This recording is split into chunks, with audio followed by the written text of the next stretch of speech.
Hi everyone! Sa video na ito i-explain natin ang result ng program na ginawa sa C++, Java at C# at kung paano nagiging same ang output kahit magkaiba ang language. So this is my program in C++ and Java.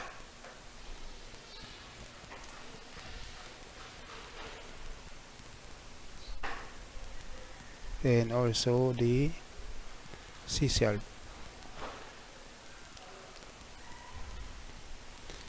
program overview, meron tayong function na nag-add ng 4 sa variable, tapos nagre-return ng 3 times value minus 13 times value minus 13 times value minus 1.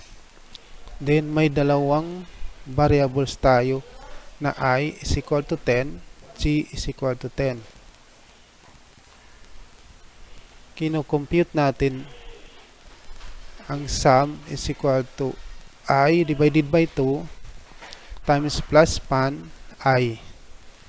Sum 2 is equal to pan J plus times G divided by 2.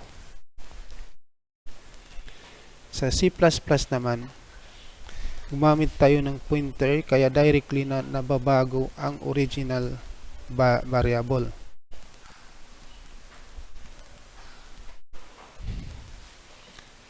Step 1, mayroon tayong sum 1.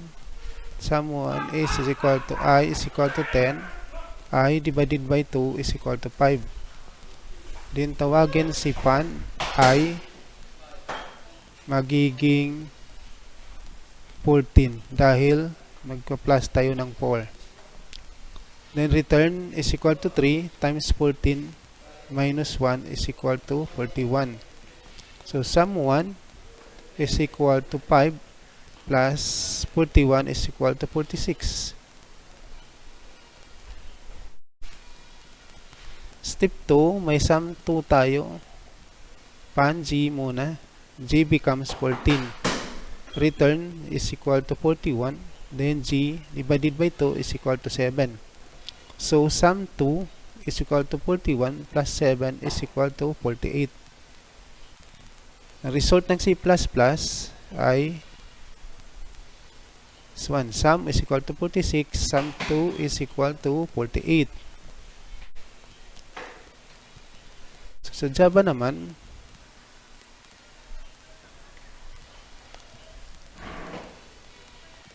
wala tayong pointer, gumagamit tayo ng object para ma-simulate yung pass by reference. Step 1, meron tayong sum 1, I is equal to 10, I divided by 2 is equal to 5, pan I, value becomes 14, return 41. So sum 1 is equal to 5 plus 41 is equal 46. Step 2, sum 2, pan J, J becomes 14, then return is equal to 41. J divided by 2 is equal to 7. So sum 2 is equal to 41 plus 7 is equal to 48. So ang result ng Java is this one.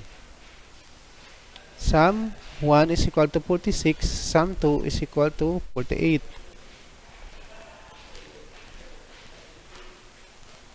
Sa C# naman,